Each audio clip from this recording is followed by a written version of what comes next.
본 시편은 특별히 세 가지 정도의 내용을 우리에게 전해주고 있습니다. 첫 번째는 하나님 나라 혹은 교회가 지금 겪고 있는, 또 아니면 이미 겪었던 그러한 아주 비참한 현실, 또 그것에 대한 애통의 부분을 담고 있습니다.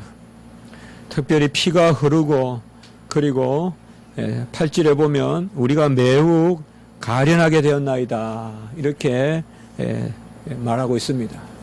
이 가련하단 말은 아주 불쌍한 그러한 상태에 있다.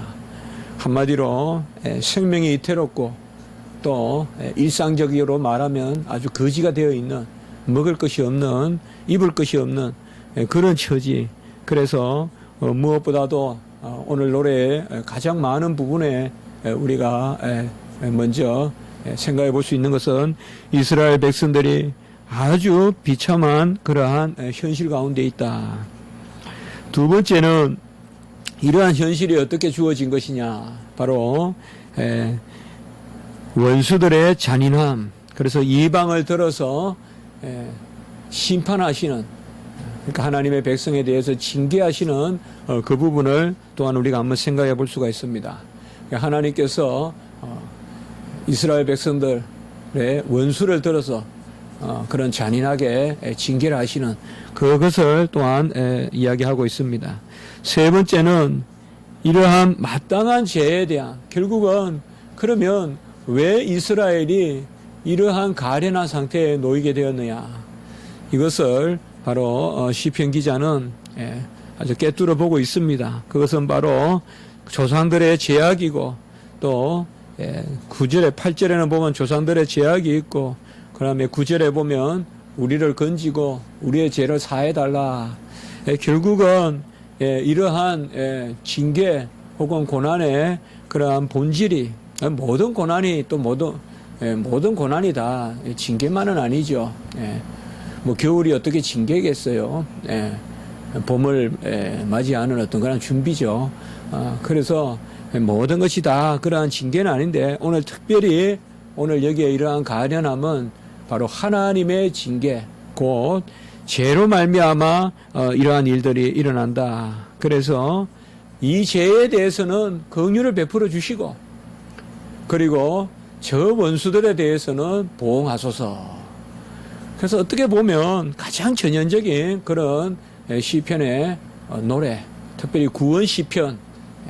시편은 우리가 구원이라고 해서 어떤 사색적이거나 관념적이거나 혹은 철학적인 그런 어떠한 구원, 혹은 뭐 이교에서 말하던 해탈, 그런 걸 이야기하는 게 아니거든요. 삶의 구원, 또 생활의 구원, 어떤 그런 부분인데, 바로 우리가 당한 이 비참함, 이것이 바로 본질적으로 뭐냐.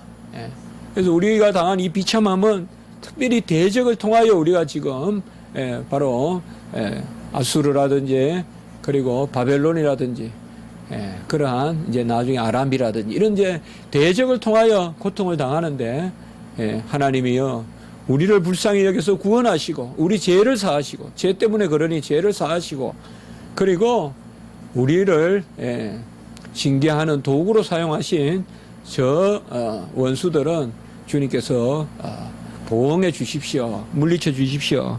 어떻게 보면 전형적인 이것이 바로 오늘 노래라고 보겠습니다. 그래서 대체로 이런 내용이 전체적으로 어우러져서 오늘 시편을 이루고 있는데요.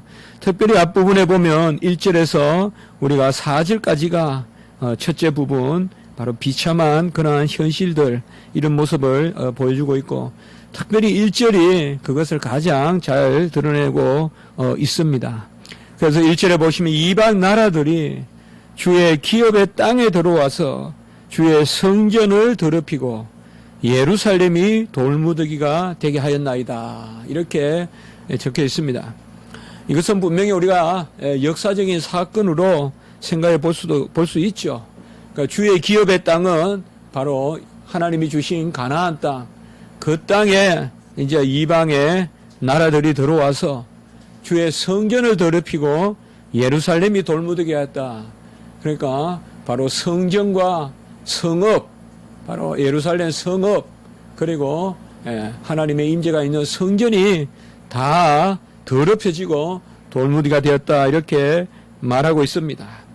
어떻게 보면 이것은 한 도시와 어떤 성전의 몰락이라고도 볼 수 있지만 이스라엘 백성들의 어떠한 영적인 삶의 어떤 그러한 핍절함 또한 아주 공공함 그런 것을 보여준다고 여길 수 있겠습니다.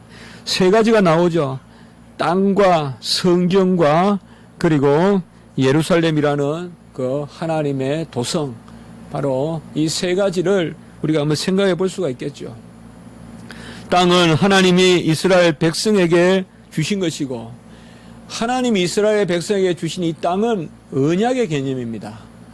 그래서 땅 자체가 의미가 있다고 보기보다는 우리가 주일의 시간 그 자체가 의미가 있는 그건 나를 섬기는 거거든요. 그게 아니라 바로 주일에 하나님의 약속이 있기 때문에 그리고 주일에 하나님의 우리를 향하신 그러나 뜻이 있기 때문에 우리가 주일을 주중에 주일을 첫날로 섬기게 되지 않습니까? 부활의 날로 마찬가지입니다. 이스라엘 백성에게 이 땅은 바로 언약의 땅이기 때문에 하나님이 함께 계시지 않으면 이 땅은 아무 쓸모가 없습니다. 그래서 젖과 꿀이 흐르는 땅이라는 것은 그 땅의 토양이나 어떤 토질이 그렇다기보다는 하나님이 그 땅을 복되게 하시기 때문에 그래서 이스라엘 백성에게 있어서 땅은 하나님이 역사하시는 어떤 터라는 의미로서의 그러한 중요성이 있는 것이지 땅 자체가 무슨 절대적으로 기름지다거나 뭐 그렇게 볼 수는 없습니다. 그래서 이 땅이 이방 사람들에게 짓밟혔다라고 하는 것은 사실상 여호와가 이 땅을 열어주셨다는 거예요. 이방 그런 민족들에게. 하나님은 정말 이스라엘 백성을 하나님이 가나안에 들이고 오랫동안 이방 민족들이 이 이스라엘 땅에 들어오지 못하게 하셨거든요. 그런데 이제 북왕국과 남왕국이 멸망하는 그 이제 가운데서 이방이 쳐들어와서 사마리아를 정복하고 그리고 예루살렘까지 들어오는 이것을 우리가 볼 수가 있습니다. 사실상 이 땅에 이방인들이 들어왔다는 것은 어떻게 말하면 우리의 삶 자체에 어떤 이교적인 우상이 들어온 것으로 그렇게 여기도 무방하겠습니다. 두 번째 오늘 보면 성전이 더럽혀졌다. 성전은 뭡니까? 바로 거룩 삼위일체 하나님의 그러한 임재의 터죠. 그러니까 깨끗하다는 것인데 거룩하다는 것인데 이 거룩이 더러워졌다는 것입니다. 사실상 우리가 성경에서 깨끗하다는 것은 완전하다는 것입니다. 우리는 불순물이 있기 때문에 완전하지 못하고 완전하지 않다는 것은 깨끗하지 못하는 것과 같습니다. 바로 주의 성소는 거룩 삼위일체 하나님이 계시는 완전한 곳 바로 깨끗한 곳입니다. 그곳이 더러워졌다라고 이렇게 이야기합니다. 빛과 어둠이 함께하지 못합니다. 바로 하나님은 어둠을 물리치시는데 임마누엘 하나님이 계시는 이 성전이 더럽혀졌다는 것은 오늘날로 말하면 교리가 더럽혀지고 그리고 교회의 행사가 더럽혀지고 바로 예배가 세속화되고 온전치 못하고 자꾸 섞이는 거죠. 섞이는 거예요. 뭐 막 그냥 나무를 꺾듯이 막 밑동을 잘라내듯이 이단은 그렇게 안 도르는 것입니다. 설금 개미 한 마리 벌레 한 마리 달가들듯이 이렇게 설금 도르다가 어느 날 큰 나무를 그냥 덜썩 넘겨버리는 그게 바로 이단들이 하는 일인데 그것이 바로 더러워지는 것이다.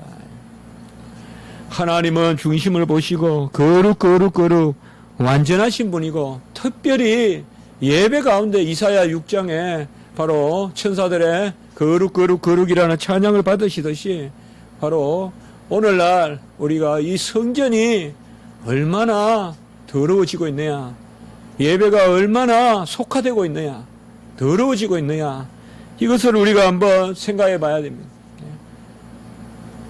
말씀을 전하는 자들이 영광을 받고 찬송을 전하는 부르는 분들이 박수를 받고, 이런 것은 있을 수 없는 것입니다. 옛날에 우리 신학교는 전국 교회가 바라보는 그런 예배의 모범이라고 그렇게 여겼습니다만은 요새 사실상 많이 편안해지고, 이 편안해졌다는 것은 아주 위험 신호입니다. 예배가 느슨해진다는 것은 상당히 위험 신호예요. 예배가 정한 시간에 드려지지도 않고, 이런 것도 위험 신호예요. 또 내 개인으로 말하면 예배 늦게 오고, 이런 것도 다 위험 신호예요. 더 더러워지는 거예요, 그게. 하나님은 완전한 것을 원하시는데, 예배에 있어서만큼은 완전한 것을 원하는데 자꾸 예배가 타협되는, 성가대 찬송해서 박수를 치고. 그 이제 2, 3주 전에 우리 노예의 날이라고 저기 이제 그 안동, 그리고 우리 저 남 목사님 고향 그 청송, 양양 그쪽 분들이 왔어요. 그래서 보니까 그 진보 그쪽 분들, 그래서 오셨는데 제 동기도 둘이나 있어요 보니까. 그래서 제가 책도 보내드리고 했는데, 이분들이 이제 사모님들이 이제 그 노예 찬양대가 있어요. 얼마나 그냥 곱게 차리고 병아리 같이 그렇게 옷을 그냥 단촐하게 입고 올라오셔서 찬송을 드렸는지, 정말 아주 그냥 감동이 되고 눈물이 휙 돌더라고요. 사모님들 얼마나 고생하시다가 그런데 우리 신학생들이 박수를 쳤네, 그러면 박수를. 그러니까 그 사회 보시는 목사님이 또 그냥 넘어가면 될 텐데, 우리 노예에서는 박수 안 친다고. 그래가지고 정말 우리 저는 사실상 박수를 안 치는 그런 마음으로 이제 예배 전에 노예에서 누가 오셨습니다. 이건 아직 예배 선포가 되기 전에는 환영이니까 박수를 치지만, 예배 선포를 하고는 어쨌든 우리가 뭐 서구가 속화됐니, 예배가 절대 그래 쉽게 말하면 안 돼요. 에딘버러의 생자일즈 철치, 생자일즈 교회, 거기에 존 녹스 목사님 설교하셨던 그 교회, 요새도 예배 드릴 때 성가대 음성만 들리지 어디서 있는지도 안 보여요. 또 강단도 아주 구석에 있어요. 누가 봐도 가장 스포트라이트를 받는 게 아니에요. 우리 교회는 너무 교회가 커서 뭐 강대상을 여기 놓고 저기 놓고 할 뭐 일도 없지만은, 놓을 때 여기밖에 없지만은 사실상 그 중심은 그렇거든요. 소리를 잘 들리라고 그때 예배는 예배를 보는 게 아니라 예배를 듣는 거기 때문에 그게 종교개혁이죠. 보는 예배로부터 듣는 예배. 바로 그 보는 예배에서 듣는 예배로서의 종교개혁. 그래서 강대상이 높아진 거지, 잘 들으라고. 사람 많이 보이라고 높아진 건 아니거든요. 바로 그런 부분입니다. 사실상 오늘날 무슨 이방이 쳐들어오고 소련이 쳐들어오고 중국이 북한이 쳐들어오고 그게 아니라 오늘 말씀에서 우리가 생각할 것은 바로 주의 성전이 더럽혀졌다. 성전은 속죄소와 시언자가 있는 것이죠. 지성소. 모든 죄가 사함을 받고 주님의 임마누엘의 이름이 바로 성전에 있는 것입니다. 그렇기 때문에 이 성전이 더럽혀지고 예배가 더럽혀지면 삶은 말할 것도 없어요. 예배가 온전치 못한데 어떻게 삶이 온전하고 반듯하겠습니까? 예배를 바로 드려야 삶도 쫓아가는 거지. 예배가 벌써 타협하고 예배에 벌써 세속적인 그런 인본적인 공로주의, 자질주의가 들어오고, 이렇게 하면 어찌 세상에서 사람이 하나님께 영광을 돌리는 그런 삶을 살겠습니까? 바로 이런 것입니다. 세 번째는 예루살렘이 돌무더기가 됐다. 이 말은 뭔가 하면 예루살렘은 당대의 세계적인 도시예요. 예, 큰 도시예요. 하나님이 큰 복을 베푸셨어요. 예, 그러니 사람들이 사실 우리 예루살렘은 바로 다윗의 이 성읍 아닙니까? 사실 다윗 이후로 예수님 오실 때까지도 큰 도시였어요. 이 예루살렘은. 그래서 사통팔달해서 아주 교통의 요지도 되고 그래서 아주 먹을 것도 많고 흥황했어요. 물론 예루살렘 멸망하고 하는 그런 어려움을 겪었지만은 그러니 또 그곳에서 여러 가지 사치가 생기고 부자도 생기고 그런 곳이 예루살렘입니다. 네. 그리고 여리고 이런 데 큰 도시들이에요, 당대에. 그런데 이 곳이 바로 돌무더기와 같이 되겠다. 우리 서울도 정신 못 차리면 하루아침에 돌무더기 되는 거예요. 소돔과 고모라가 먹을 게 없어서 지금 저렇게 그냥 바위덩어리만 있는 그러한 곳이 된 것은 아니죠. 아주 넘치고 그러니 향락에 빠지고 바로 그런 것이죠. 우리는 있을 때 아낄 줄 알아야 되고 넘칠 때 남은 이에서 떼어주는 것을 할 줄 알아야 되는데요. 바로 예루살렘이 돌무더기가 된다. 이것은 하나님이 지키시던 번성하던 성읍이 이제는 그야말로 폐허가 된다. 이것을 오늘 말씀해 주고 있습니다. 오늘 여기에 보면 땅이 있고 성전이 있고 예루살렘이 있는데요. 이 말씀에서 우리가 한 가지 떠올려 볼 수가 있어요. 예수께서 47장에 보면 성전으로부터 그 문지방에서 물이 나오잖아요. 그래서 이제 성읍을 돌고 그리고 47장 후반부에 가보면 이스라엘의 지파들에게 그 물이 뻗어가거든요. 그러니까 오늘 여기도 똑같은 말씀이라고 보면 돼요, 바로.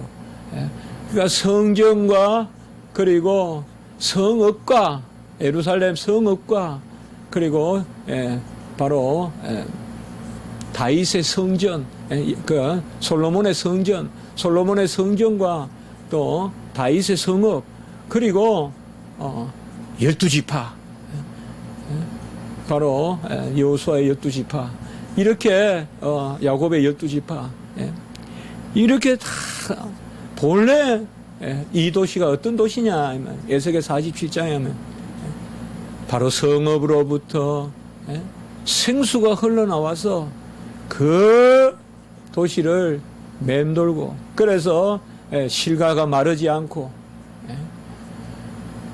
우리 서울도 지금까지 이것을 우리가 바라볼 수 있어야 돼요. 우리 믿는 자들은 이 모습을 바라봐야 돼요.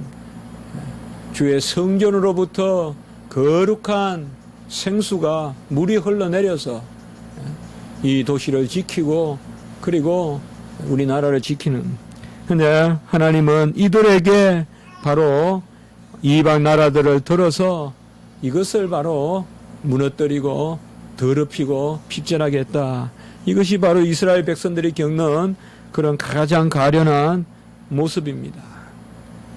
여러분, 우리가 먹을 것이 없어서 사람이 떡으로만 산다 했잖아요.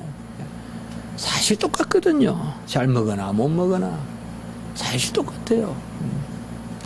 뭐 한 두 끼 먹는다고 사람이 뭐 격이 떨어지고 그러지 않습니다. 하나님의 말씀을 먹고 살아야 돼요. 하나님의 말씀. 좀 더 고위직에 가도 명예를 더 높여도 다 그 자체로 큰 의미가 있는 거 아니죠. 하나님의 그러한 은혜 가운데 살아야 됩니다. 가장 가련한 게 뭐냐? 가장 비참한 게 뭐냐? 하나님 떠나는 것입니다. 하나님을 소망으로 삼지 못하고 하나님을 중심에 두지 않고 그 성읍이 하나님을 모시지 못하고 그 교회가 온전히 하나님 앞에 정결한 신부의 자리에 서 있지 못하면 그게 불쌍한 것입니다. 그게 징계입니다. 이미 더러운 예배를 드리면 그게 징계가 임한 것으로 여기면 되는 것입니다.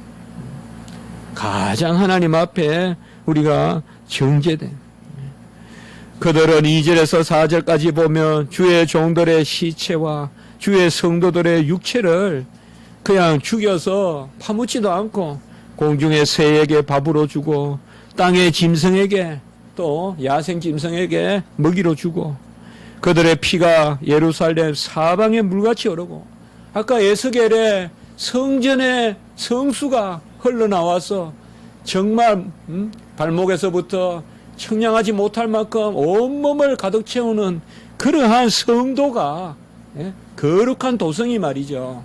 바로 피가 사방에 흘러넘치는 그러한 도시가 됐다.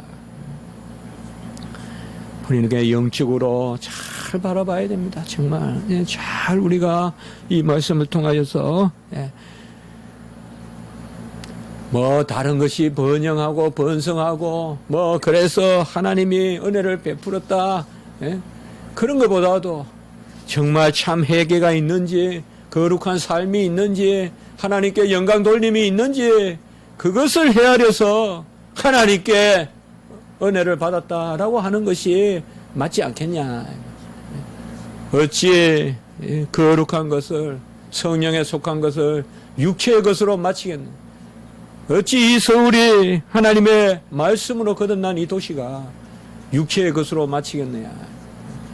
어찌 교회가 성령으로 시작하였다가 육체에 속한 것으로 마치겠느냐. 그것을 오늘 말씀은 우리에게 전해주고 있습니다. 4절에 보면 이웃에게 비방거리가 되고 조소와 조롱거리가 되었나이다. 우리는 비방과 조소와 조롱은 이 세상에서 항상 있습니다. 떠나지 않습니다. 그러나 초대교회 성도들이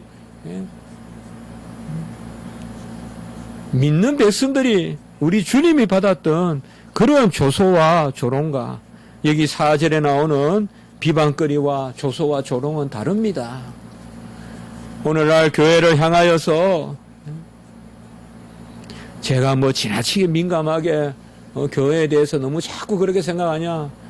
아무리 생각해도 과한 거 아닙니다. 우리 교회는 지금 조롱거리가 되어 있습니다. 비방거리가 되어 있습니다. 모든 것이 다 그렇습니다. 꼭 비자받는 그 애국의 감사관만이 그렇게 보는 게 아닙니다. 그 사람이 그렇게 봤다 그러면 더 다른 사람은 우리 주의 종들이나 주의 백성들을 더하게 보면 봤지 덜하게 보진 않습니다. 주를 위해 비방을 당하고 조소를 당하고 조롱을 당하는 것은 엘리야가 아합에게 조롱을 받듯이 또 예레미야가 백성들에게 조롱을 받듯이 그런 조롱이야 우리가 사서라도 받아야 되는 조롱이지만 온갖 그냥 목에 멍에를 메고 다니면서 조롱을 받고 그런 것은 우리가 하나님의 뜻에 합당한 조롱이지만 그 구별을 해야 돼요. 여러분. 무조건 목사가 요거도 먹는다고 하나님을 위한 고난입니까? 무조건 성도가 조롱당한다고 주를 위한 조롱을 당하니까 그건 잘 생각해야 돼요. 여러분. 진짜 내가 하나님의 뜻에 그릇된 그런 조롱을 받을 때는 정말 회개하고 가슴을 치고 그래서 낮아져야죠. 뻣뻣하게 그냥 마치 하나님의 뜻을 대언하듯이 그러니 나는 마땅히 세상에서 조롱받는 게 당연하다는 듯이 그렇게는 옳지 않죠. 무조건 주의 이름으로 한다고 하고 그 속을 들여다봐야죠. 이것이 바로 이때의 모습입니다. 엘리야 때 모든 선지자를 사실 죽였다. 그래도 이세벨이 죽일 때 또 하나님은 오바다를 남겨서 100명을 굴 2개에 숨겼다. 그런 말씀이 있잖아요, 여러분들. 이때가 바로 이러한 모습들이에요. 사실상 이미 예국이 들어와서 죽이기 전에 이스라엘 안에서 선지자를 죽였죠, 이렇게. 이걸 우리가 아셔야 돼요. 이미 이세벨 그 아주 음란한 여자가 들어와서 주의 선지자를 죽였다고요, 먼저. 그러니까 엘리야는 하나도 없다고 생각했고 하나님 앞에 나는 여호와가 열심히 특심한데 아무도 없구나 생각했는데 하나님은 7,000명이나 있다 그랬고 그리고 이세벨이 그냥 싹 참선이자를 죽일 때 또 오베다가 100명을 숨겨두었고, 이제 이런 것들이 보면 사실상 예국 사람들이 들어와가지고 하기 전에 먼저 그 안에서 우상을 섬기고 그 안에서 그냥 하나님의 징계는 어떻게 보면 드딘 거예요. 먼저 우리가 징계를 자초하는 거거든요. 사실상 그런 부분이거든요. 그런 것이 바로 오늘 이스라엘의 모습입니다. 우리도 주를 위하여 온전한 일을 할 때는 어떤 조롱과 비방과 조소도 두려워하지 마십시오. 다 명예를 지키고 신사같이 주의 일 못합니다. 못합니다. 아주 치부를 드러내고 헐벗기고 아주 그냥 벌거벗겨지는 그런 부끄러움 가운데서 우리는 주의 일을 할 수밖에 없습니다. 고상한 그게 안 됩니다, 여러분들. 우리는 조소와 조롱을 각오해야 됩니다. 비방을 각오해야 됩니다. 특별히 오늘날은 이것이 더 그렇습니다. 조소와 비방과 조롱이 무서우면 주의를 못합니다. 누가 나를 위해서 나를 향해서 손가락질하는 게 무서우면 주의를 못합니다. 주의를 해도 힘있게 못합니다. 매일 이 눈치 저 눈치 보다가 그냥 다 지나가고 맙니다. 내가 하나님의 음성을 뚜렷이 들었다면 어떤 비방과 조롱을 당하더라도 뚜렷하게 전해야 됩니다. 그것을 우리가 날마다 기도하면서 준비해야 됩니다. 오늘 첫째 부분은 바로 이런 것입니다.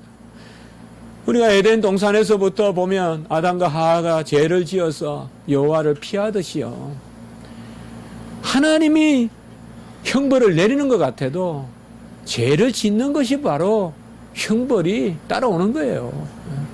우리가 그렇지 않습니까? 그러니까 하나님 앞에서 죄를 멀리해야 우리 안에 즐거움이 있는데요.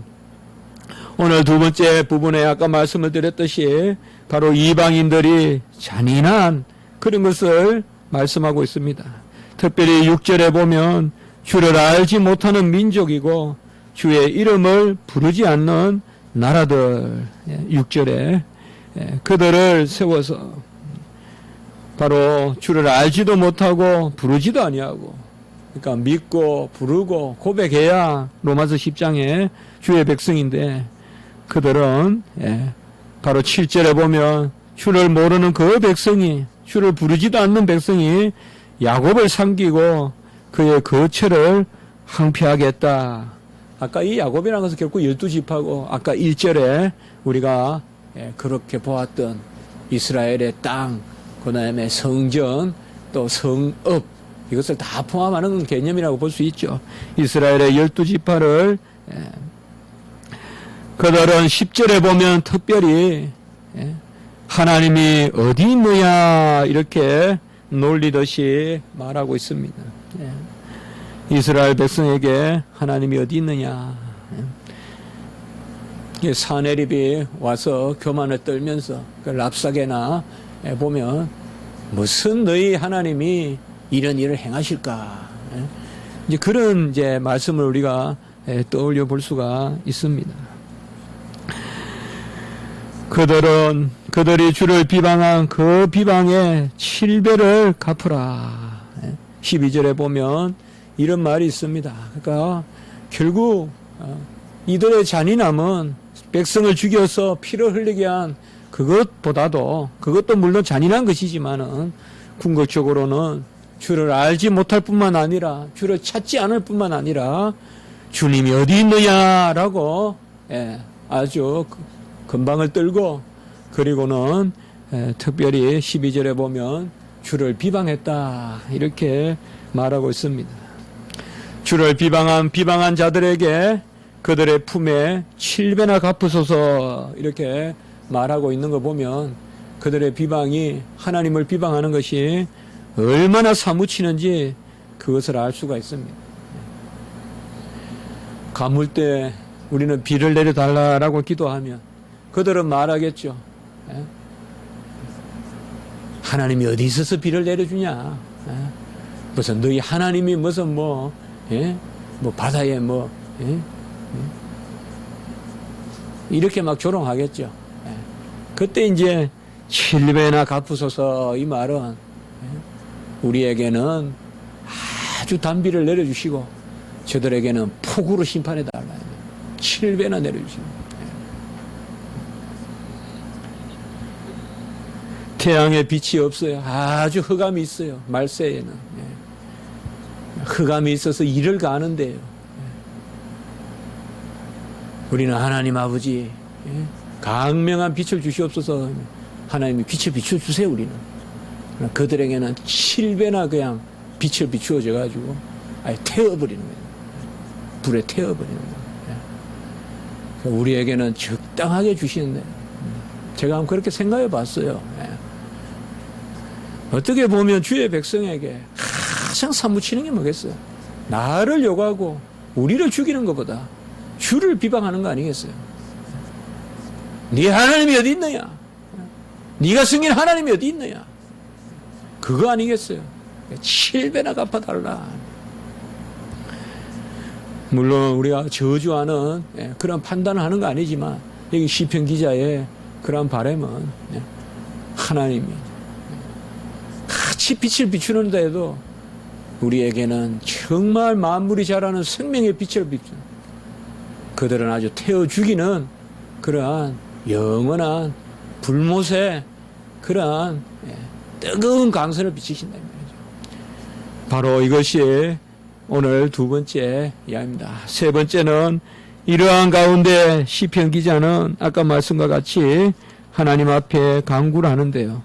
오늘 이 간구의 핵심이 바로 주의 질투다. 5절에 보면 여호와여 어느 때니까 영원히 노하시리까 주의 질투가 불분듯 하시리까 라고 이렇게 말씀하고 있습니다. 질투라는 말은 우리가 쉽게 생각해도 어떠한 미움 또 진노 이런 것과 조금 다른 것이죠. 질투라는 것은 뭐라 그럴까요? 끌어당기는 미움이라고나 할까요? 누군가를 내가 사랑하기 때문에 미워하는 거죠. 그것이 바로 질투라고 볼 수 있습니다. 히브리어에는 키누아라고 하는데 옛날 성경에는 진노로 번역됐어요. 이게 옛날 성경에는. 근데 새 성경에는 질투로 주의 질투로 번역됐는데 이건 잘 번역된 것으로 우리가 여기면 될 것 같아요. 원어가 제가 찾아보니까요. 그래서 이 질투라는 말은 키누아라는 말은 바로 질투, 시기 그리고 진노도 됩니다. 그래서 특별히 이 질투가 뭡니까? 이 질투가 바로 질투가 있기 때문에 징계도 하고 질투가 있기 때문에 긍휼을 베풀기도 합니다. 그러니까 오늘 여기 말씀해 보면 이스라엘 백성에게 왜 이러한 징계를 주시느냐? 질투 때문에 사랑하기 때문에 그런 거예요. 그리고 이스라엘 백성에게 그러한 징계를 주면서도 8절에 보면 주의 긍휼로 우리를 속히 영접하소서. 이것도 또 뭐예요? 질투의 속성이에요. 그러니까 질투라는 말은 그냥 무조건 밀어내는 게 아니라 끌어당기기 위한 어떤 원망이라고나 할까요? 끌어당기기 위한 어떤 판단이라고나 할까요? 그게 바로 여기에 질투입니다. 하나님은 질투하시는 거예요. 어떻게 보면 오늘 시편 기자는 본질을 잘 꿰뚫어 본 거예요. 하나님은 그의 백성을 판단하시고 징계하실 때 그 속성은 질투하시는 하나님이에요. 질투하시는 하나님이에요. 그 질투는 뭐냐? 이방을 향한 것이 아니라 그의 백성을 향한 것이에요. 우리가 전혀 낯선 사람이 아무리 뭘 해도 그걸 우리 질투라고 하지 않아요. 그건 질투 아니에요, 그거는. 질투라는 것은 내가 사랑하는 사람이 딴 웅덩이를 찾아다닐 때, 딴 웅덩이를 파고 다닐 때, 그것 때 이제 여호와 하나님이 질투한다는 것입니다. 어떻게 보면 우리 한국 땅에 복음이 들어오기 전에는 하나님의 진노가 있었다면 지금 이 땅에는 하나님의 복이 있고 이 질투가 있다 이 말이죠. 여호와의 질투가 있습니다. 우리가 살면서 기도하지 않으면 질투하신 하나님이 싫어하신다 이 말이에요. 왜 너는 무슨 일에 그렇게 신경 쓸 게 많아서 왜 나에게 구하는 게 없냐 도무지. 너는 무슨 일에 이렇게 바빠서 왜 나를 찾지 않느냐. 왜 나를 찾지 않느냐. 이게 바로 질투하시는 하나님의 속성입니다. 그래서 오늘 시편 기자가 그거예요. 13절에 보세요. 우리는 주의 백성이요 주의 목장의 양이다 이 말. 그래서 이 시편인 거예요. 이미 그냥 우리는 딴 사람이다 이게 아니에요. 우리는 지금 징계받지만은 예루살렘도 돌무더기가 되어버리고 성전도 더럽혀졌고 아주 고나 밟힌 이 12지파의 기업은 다 밟혀버렸지만은 그래도 우리는 목장의 양이다 이 말이죠. 그래서 바로 이방에 대하여는 10절에 보면 복수지만은 보복이고 응징이고 바로 심판이지만은 이스라엘 백성에게는 그것이 바로 질투다 이 말이죠. 이것은 상당히 우리에게 선한 의미로 그렇게 오는 것입니다. 그래야 이러한 질투하시는 하나님을 보고 8절에는 주의 긍휼로 영접하시옵소서. 같이 합시다. 주의 긍휼로 우리를 속히 영접하소서. 우리가 매우 가련하게 되었나이다. 여러분, 우리 성도의 모습은 불쌍함이에요. 불쌍함이에요. 주님 만난 사람들은 다 불쌍한 사람들이에요.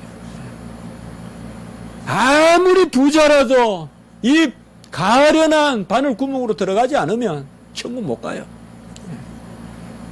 가련한 이 바늘 구멍으로 들어가지 않으면 천국 못 가요. 주의 긍휼로 우리를 속히 영접하소서. 주여 속히 우리를 불쌍히 여기는 것으로 우리를 영접하소서. 아무것도 없어도 괜찮습니다. 하나님 계시면 하늘 천사 만국을 다 가진 것입니다. 아무 서포터가 없어도 아무 백그라운드가 없어도 주저하고 힘들어하지 마십시오. 오히려 우리가 주님 앞에서 주여 속히 긍휼을 베푸시고 나를 영접하소서. 종이 심히 가련하게 되었나이다. 종이 심히 가련하게 되었나이다. 매우 가련하게 되었나이다. 종이 불쌍하게 되었나이다. 종이 떨고 있나이다. 울고 있나이다. 추워서 몸을 떨고 있나이다. 주여 속히 긍휼로 영접하여 주시옵소서. 우리가 영접하는 거 아닙니다. 몇 주 전에 제가 설교할 때 말씀드렸죠. 손을 들고 기도한다는 것은 하나님이 우리를 영접하라는 거지 내가 영접한다는 거 아닙니다. 내 손으로 하나님을 영접한다. 하나님이 나를 끌어안아 달라는 표시지 내가 우리가 어떻게 하나님을 영접해요? 같이 합니다. 이는 혈통으로나 육정으로나 사람의 뜻으로 난 것이 아니요. 영접하는 자, 그 이름을 믿는 자는, 영접하는 자, 그 이름을 믿는 자는, 영접하는 것은, 믿는 것은 혈통으로나 육정으로나 사람의 뜻으로 난 것이 아니요 오직 하나님에게서 난 자니라. 영접도 하나님이 하시는 거예요. 주의 긍휼로 우리를 영접해 주시옵소서. 힘듭니까? 어렵습니까? 또 어떻게 보면 어떤 일이 아니더라도 우리 인생 자체가 오라 공고한 자로다. 어떻게 보면 깨어있는 자는 나의 가련함을 아는 사람이에요. 깨어있는 자예요.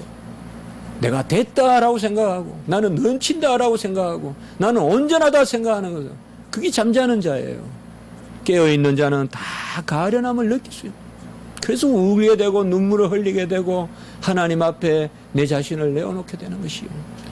아무리 어렵더라도 말이에요. 오늘 11절에 보세요. 갇힌 자의 탄식을 주의 앞에 이르게 하시고 이 갇힌 자는 얼마나 지금 간절하겠어요. 이 갇힌 자의 탄식을 주의 앞에 이르게 하시고 죽이기로 정해진 자도 주의 크신 능력을 따라 보존하소서. 죽이기로 정해진 자, 너 사흘 후에 이제 사형 선고받아. 사형 너 집행해. 죽이기로 정해진 자도 주의 능력을 따라 보존하소서. 아주 간절하게 이렇게 기도하고 있습니다. 주의 갇힌 자의 탄식을 이르게 하시고 죽이기로 정해진 자도 능력을 따라 보호하소서. 이거보다 더 위급한 상황이 어디 있으게? 포기하지 마십시오. 절망하지 마십시오. 우리는 그래도 자유롭게 다니지 않습니까? 튼튼한 발도 있고 손도 있지 않습니까? 마음껏 호흡하는 자유가 있지 않습니까? 너무 없는 것만 헤아리지 마시고 감옥에 갇혀 죽을 날을 헤아리는 사람도 하나님이여 나를 가련히 여겨 긍휼로 영접하소서 기도한다면 우리가 뭐에 그렇게 절망할 필요가 있겠어요? 좌절할 필요가 있겠어요?